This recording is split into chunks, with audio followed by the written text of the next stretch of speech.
Mukunda jewellery మొట్టమొదటి factory outlet హనుమకొండలోనే అతిపెద్ద jewellery mart December 14న గొప్ప ప్రారంభం. నమస్కారం. విష్ణు పురాణం చెప్పుకుంటున్నాం. ఇవాళ రెండో భాగంలోకి వచ్చాం. బ్రహ్మ సృష్టి ఏ రకంగా జరిగింది, బ్రహ్మదేవుడు ఎలా భూలోకంలోకి వచ్చాడంటే సృష్టి క్రమం ఎలా ప్రారంభమైందో వింటున్నాము. ఆదివరాహ స్వరూపంతో విష్ణుమూర్తి భూమిని జలాలలోంచి ఉద్ధరించాడని చెప్తున్నారు.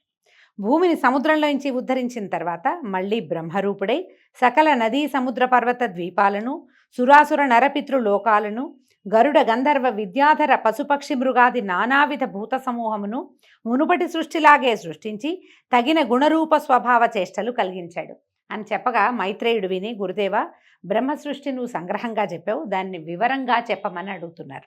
అయితే ఇప్పుడు పరాశరులు చెప్తున్నారు, బ్రహ్మ ప్రజాపతి అయి 4 ముఖాలవాడు, రాజసగుణ ప్రభావుడు అయి సృష్టిని ధ్యానిస్తూ ఉండగా తమోమయము, తమో మోహము, మహామోహము, తమిష్టము, అంధతమిష్టము అని 5 జగాలకు ముఖ్యభూతములుగా ఆవిర్భవించాయి. 5 రకాల ప్రపంచాలు పుట్టేయట. అవి సక్రమమైన సృష్టికి సాధనాలు కాలేదు. అంతటా ఆత్మజ్ఞాన అజ్ఞానాలలో తామసమైన తిర్యజ్ఞానం, తిర్యక్రోశమైనటువంటి పశువులు, మృగాలు పుట్టేయట. మొదట మనం పుట్టలేదు. అజ్ఞానంతో కూడి ఉండి కేవలము ఏమంటారు, మన ఆహార నిద్ర భయ మైథునాదులు కలిగి ఉన్న మాత్రమే, అవే అజ్ఞానంతో ఉండేవి. ఏం చేస్తాయో అవి మాత్రమే చేయటం, ఆలోచన లేనటువంటి పశువులు, మృగాలు పుట్టాయట. అప్పుడు సాత్విక గుణ ధ్యాన శక్తితోటి అమర సృష్టి కలిగింది. బాగా దేవతల్ని సృష్టించారట. తదుపరి రాజస తామస గుణ సంకితమైన ధ్యాన సృష్టిగా మానవ సృష్టి జరిగింది. మానవులు రాజసిక తామసిక గుణ సంకలితంగా జన్మించారు.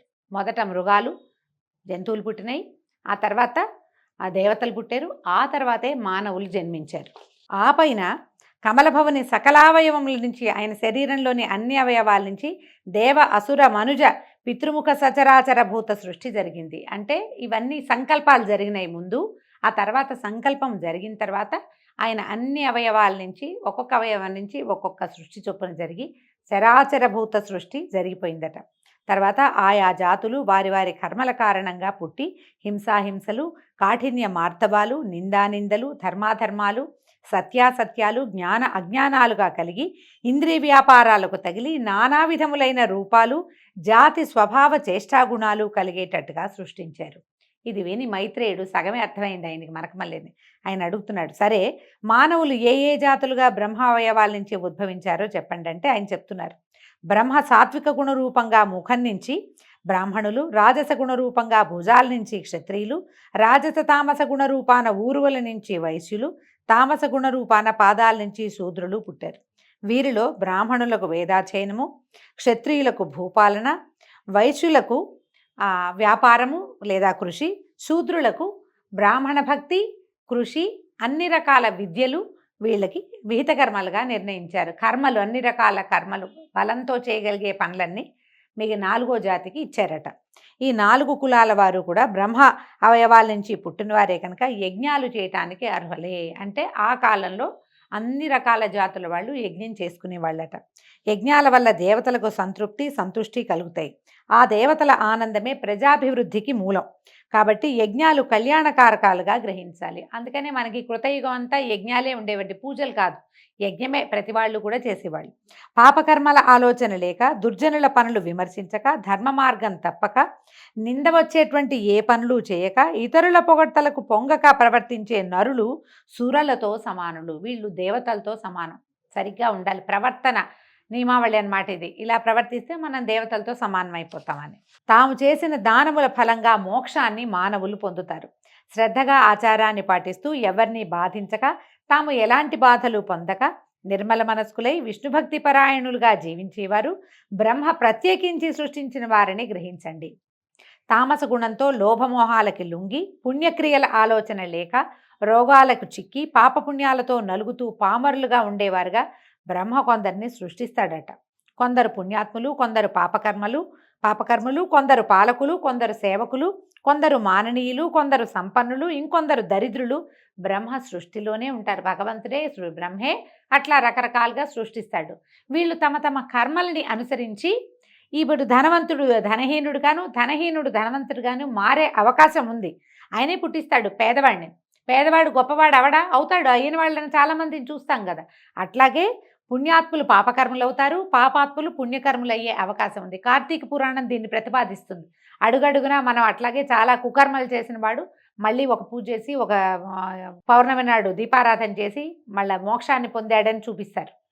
పరస్పరం ధనకాంక్షతో పోరాడే వారికి తగిన చతురంగ బలాలు, పురాలు, వాహనాలు బ్రహ్మ సృష్టి విశేషంగా తెలుసుకో. ఎప్పుడూ యుద్ధాలు చేసే వాళ్ళకి బోళ్ళంత జనం ఉంటారు, వాళ్ళ దగ్గర జనం చేరుతూ ఉంటారనమాట. మానవుల జీవనానికి ధాన్యము, పప్పు దినుసులు, మహిషాలు, నివాసాలు, ఫలవృక్షాలు, తిలలు, పెసలు మొదలైన పదార్థాలు కూడా బ్రహ్మదేవుడు సృష్టించినవే. ఇలా సృష్టించిన పెంపులేని సృష్టి ఉండటం చూసి బ్రహ్మ ఏం చేశాడట, ఆయన మొదట సృష్టించిన గుంపే ఉన్నారు, మళ్ళీ ఏమీ జరగటల్లా, ఎలా ఉన్నది అలాగే ఉంటుంది. ఈయన అది పెరగటం లేదని తనతో సమానులైన ప్రజాపతులను సృష్టించి లోకమును ప్రజా సమృద్ధితో చేయాలని సంకల్పించి నవబ్రహ్మలను మానసిక సృష్టిగా రూపొందించాడు. ఈ నవబ్రహ్మలు ఎవరు?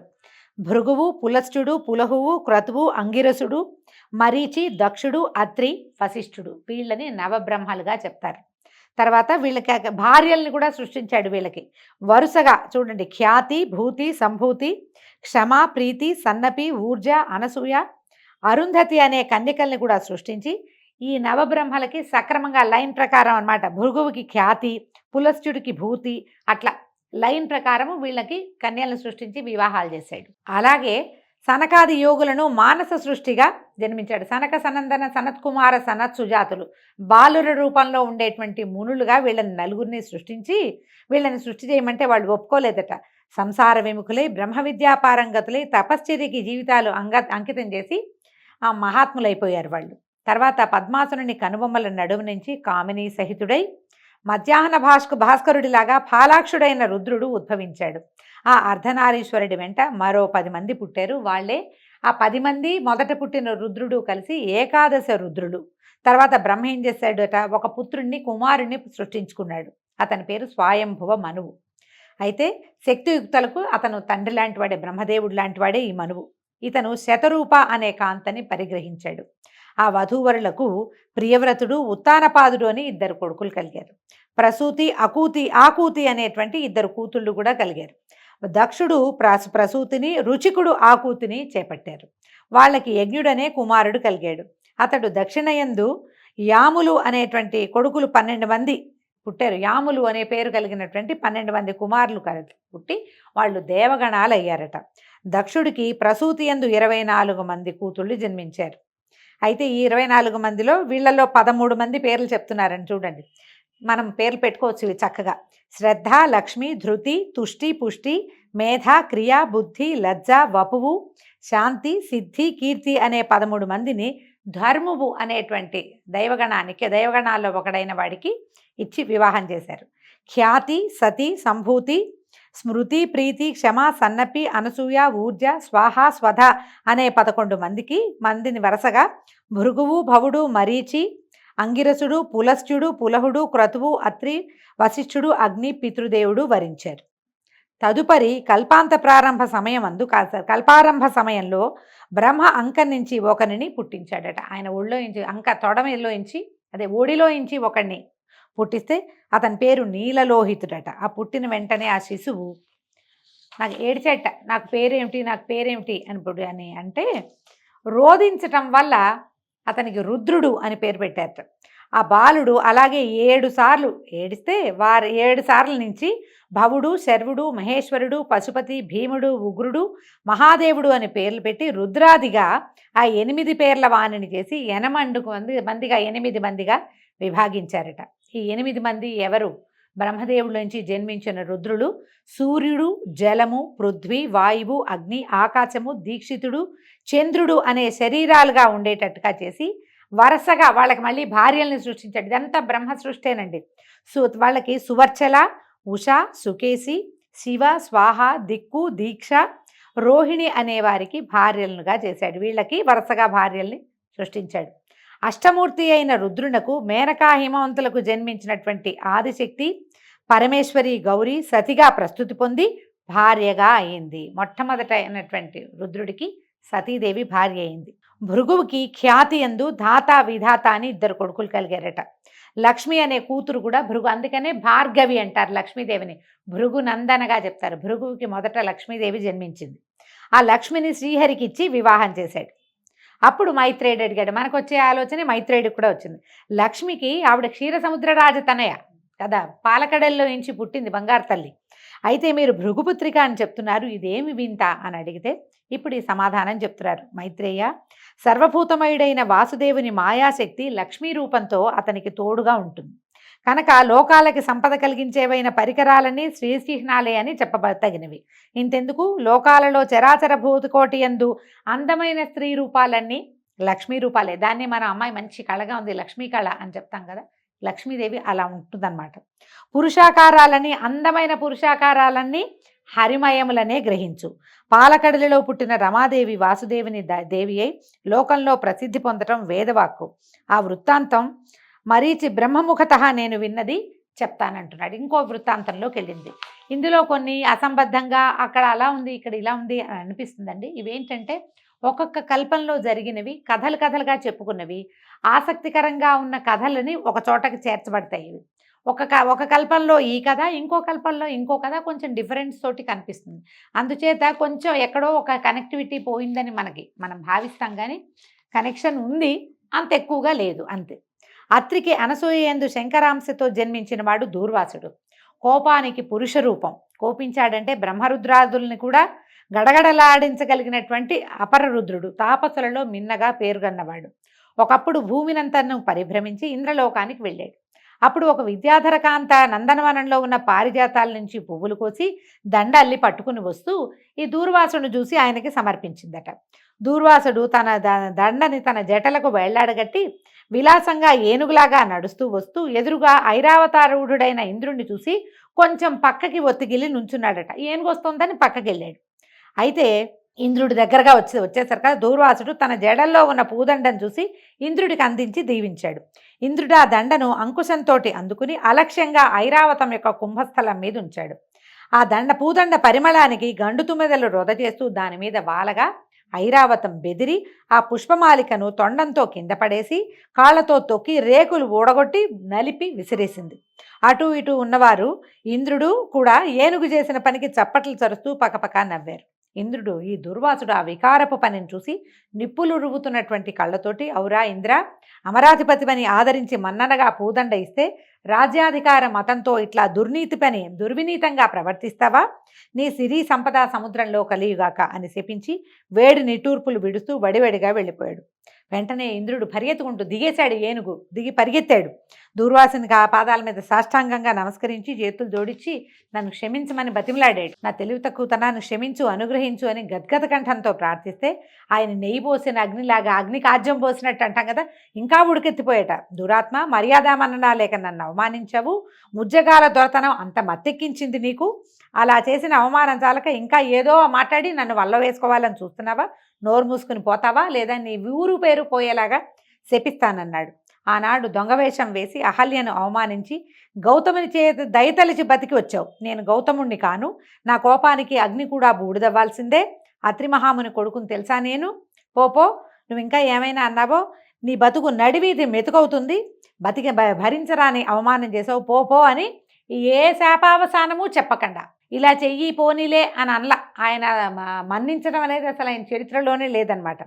పరిగెత్తినట్టు వడివడిగా వెళ్ళిపోయాడట. చేసేది లేక ఇంద్రుడు వెనక్కి తిరిగొచ్చి కందిపోయిన మొహంతో దుఃఖంతో కుందుతూ ఐరావతం ఎక్కి ధారగా కన్నీళ్లు కార్చుకుంటూ భవనానికి వెళ్ళాడట. అమరావతి అంతా కలకలం వచ్చేసింది. ఏమిటా అని వాకిట్లో నుంచి బయటకు వచ్చి నుంచుంటే అప్సరసలు, కల్పవృక్షము, కామధేనువు, ఐరావతము, ధనరాశులు ఒకదాని వెంబడి ఒకటి పెనుగాలికి దొర్లిపోయినట్టుగా ఎక్కడికో దొర్లి వెళ్ళిపోయినాయి. ఇంద్రజాలంలాగా అమరావతి మొత్తం సర్వం సహా శూన్యమైపోయిందట.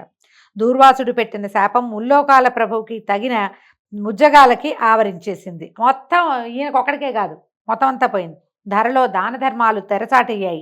అనావృష్టి, సస్యనాశనం, ధనధాన్యాల తరుగుదల, యజ్ఞాలు అసలు పేరుకి అవన్నీ పోయినాయి. యజ్ఞాలు అసలు లేనే లేవు. దేవతలకి ఉపవాసమేనట. ఎందుకంటే ఏదైనా యజ్ఞం జరిగితేనే దేవతలకి భోజనం. ఇలాంటి దౌర్భాగ్యం పట్టింది, ఏమైపోతుందో ఏం చేయాలో తెలియక వీళ్ళంతా దుఃఖంలో ఉంటే ఇదే సమయం అని విప్రజిత్తు మొదలైన దానవులు అమరావతి మీదకి దండెత్తారు. చాటుమాటుగా అక్కడ ఇక్కడ ఇరుక్కుపోయి కదలకుండా ఉన్న సంపదని కొల్లగొట్టి ఈ ఇంద్రుణ్ణి ఎదిరించారు. సర్వసన్యాసం చుట్టుకున్న ఇంద్రుడు వారిని ఎదిరించలేక పారిపోయి బ్రహ్మను దర్శించి దూర్వాసన శాపం వల్ల ముల్లోకాలకి తనకి పట్టిన దౌర్భాగ్య దశని రోధిస్తూ చెప్పుకున్నాడట. ఈయనేమన్నాడు బ్రహ్మదేవుడు, దూర్వాసుడు సామాన్యుడు కాదు, సిరి సంపదలు నీకు పోయినా నువ్వు ప్రాణాలతో బతుకునవు, అంత సంతోషించు. ఇక అతని పేరు చెప్తే నా గుండె కూడా గడగడలాడుతోంది. అయితే నిన్ను ఈ సమస్యల నుంచి నిన్ను కాపాడగలిగిన వాడు ఎవరంటే ఒకే ఒక లక్ష్మీరమణుడు మాత్రమే, సర్వశక్తి సంపన్నుడు. ఆ స్వామిని ప్రార్థిద్దాం పదాని అగ్ని మొదలైనటువంటి దిక్పాలకుల్ని, బృహస్పతి మొదలైన మునులని దగ్గర పెట్టుకుని పాలకడలిలోకి వెళ్ళాడట. అందరూ శ్వేత ద్వీపం చేరారు. ఆ ద్వీపం నడుమునున్న వైకుంఠము, దానిలో లక్ష్మీ మండపంపై సనకాదుల దివ్య ప్రసంగాలు వింటూ ఉన్నటువంటి కోటి కందర్పమూర్తిని, పుండరీకాక్షుణ్ణి, దివ్యాలంకార శోభితుణ్ణి, పీతాంబరుణ్ణి, లక్ష్మీ మనోహరుణ్ణి దర్శించి ఆనంద పరవశులయ్యారు.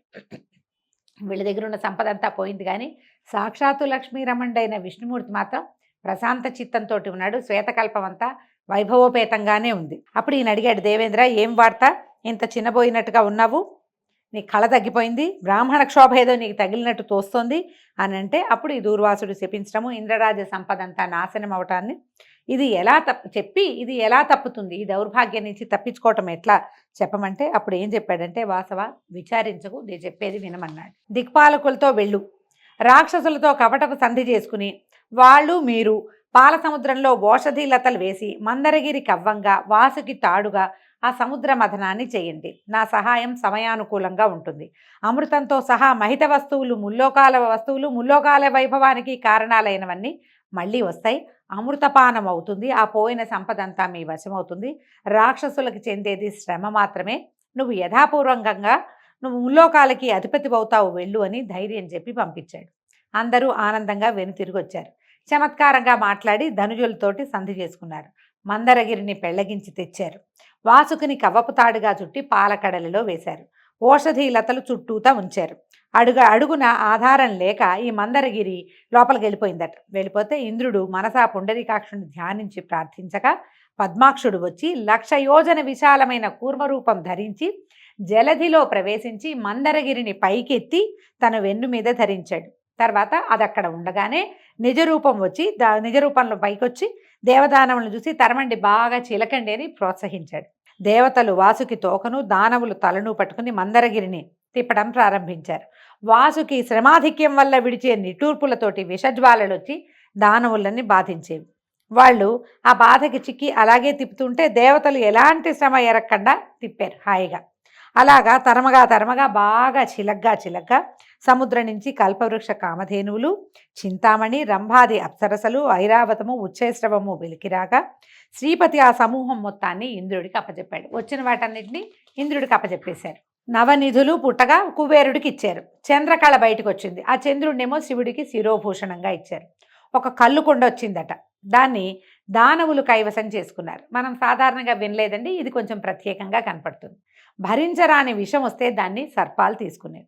ఆ తర్వాత అమృత కలశం పట్టుకుని దివ్యాంబర ఆభరణ ధరుడైనటువంటి ధన్వంతరి బయటికి వచ్చి కనుసైగ చేత విష్ణువు సైగ చేసేసరికి తీరంలో ఉన్న ఒక చెట్టు కింద నుంచున్నాడట వెళ్ళి. తర్వాత పద్మపాణి, లోకజనని, విద్వాంసుల ఉపాస్య దేవత, త్రైలోక్య సుందరి, దయారాశి అయినటువంటి లక్ష్మీదేవి పాలకడలి తరంగాల మీద నుంచి అల్లనల్లన నడిచి తీరానికి వచ్చింది.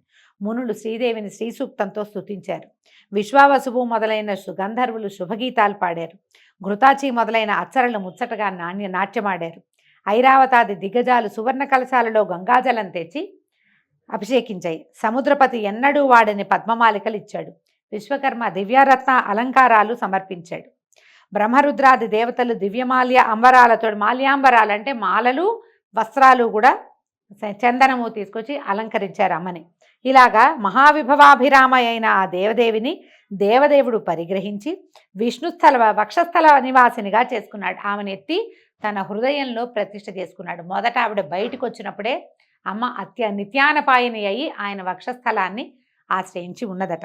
తర్వాత ముల్లోకాలు సకల సంపద్వృద్ధిని పొంది కళకళలాడాయి. శ్రీహరి తనకు శత్రువులైన దానవులకు తృణమైనా చేరనీయక జలధిలో సంభవించిందంతా తన అనుచరులైనటువంటి దేవతలకే సంక్రమింపచేశాడు.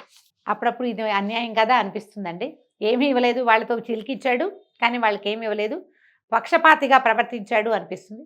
భగవంతుడు స్వపక్షపాతిగా ఉండటం మరి సహజమేనేమో, ఆయన సహజ లక్షణం అయి ఉంటుంది. అంతలో విప్రజిత్తి మొదలైన దానవులు గుమికూడి ఉరికి అమృత కలశం తీసుకుపోయారు. దేవతల బికమొహాలతో చూస్తూ నుంచున్నారు. శ్రీపతి వెంటనే మోహిని రూపంతో దానవుల వద్దకు వెళ్ళి వాళ్ళని మోహ విభ్రాంతుల్ని చేశాడు. చిరునవ్వు, చిలికి చూపులు, హంస నడకలు, చేసంజ్ఞలు మొదలైన విలాసాలు ప్రదర్శించే ఆ మోహినిని చూసి ముగ్ధులైపోయారు. దానవుల మాట చెప్పనే అక్కర్లేదు. తమ వద్ద అమృత కలశం ఉందన్న విషయమే మర్చిపోయి పరవశులైపోయారు. ఆ అవస్థలో మోహిని వారి వద్దనున్న అమృత కలశం తీసుకొని పోయి దేవతలకు పంచిపెట్టింది. అమృతపానంతో ఇంద్రుడు రెట్టించిన బలపరాక్రమాలు కలిగిన వాడయ్యాడు. వజ్రప్రయోగంతో దానవులను హడలగొట్టగా చేసేది లేక దానవులంతా పాతాళానికి పారిపోయారు. మందర పర్వతాన్ని మునుపటి చోటుంచి వాసుకుని ప్రశంసించి పంపించి దేవతలు తమ స్థానాలకి వెళ్ళిపోయారు. ఆ తర్వాత ఇంద్రుడు లక్ష్మీకాంతునికి నమస్కరించి ఆ స్వామి కరుణ చేత ముల్లోకాల పాలనాధికారాన్ని పొందాడు. సూర్యుడు ప్రసన్న దీప్తిమంతుడై ప్రకాశించాడు. గ్రహతారక గణాలు యథాపూర్వకంగా వెలసిల్లాయి. అగ్నిహోత్రాలు దక్షిణార్చులతోటి వెలిగాయి. భూతకోటి హృదయం ధర్మజ్ఞానంతో విలసిల్లింది. భూమండలము అనావృష్టి దోషము, తర్వాత రాచ దురుసుతనము పోయి సస్య సమృద్ధితోటి ప్రజాభివృద్ధితోటి రాణించింది. అంటే ఈ సముద్రం చిలకటం వల్ల కేవలం దేవతలకి దానవులకే కాదు సమస్త ప్రపంచానికి కూడా ఈ లక్ష్మీ సమృద్ధి కలిగిందని చెప్తున్నారు. సకల లోకాలు సంపత్కరాలయ్యాయి. ఈ విధంగా లక్ష్మీ విలాసం వల్ల లోకాలన్నీ నిండుకుండలయ్యాయి. ఇంద్రుడు శ్రీకాంతుని అనుమతితో అమరసమేతుడై అమరావతికి వెళ్ళి సమధిక కళతో ధర్మ మార్గాన్ని ప్రవర్తిస్తూ ఉన్నాడు. నిత్యము తనని ఉపాసిస్తున్న ఇంద్రునకు మహాలక్ష్మి ప్రత్యక్షం కాగా సాష్టాంగ నమస్కారం చేసి చేతులు ముగిచి ఇంద్రుడు ప్రస్తుతించాడు అమ్మవారిని. అయితే ఏమిటి, ఇదే మనం ఇంద్రస్తుతము, మనం నమోస్తు మహామాయే శ్రీపీఠేశ్వర పూజితే అని ఒక స్తోత్రం చదువుకుంటాం. ఇంద్రకృత మహాలక్ష్మి అష్టకం అది ఈ సమయంలో పుట్టిందనమాట. అందుకని మహాలక్ష్మి అష్టకం చేసుకున్న వాళ్ళకి లక్ష్మీ కటాక్షం సుప్రసన్నంగా ఉంటుందని చెప్తారు.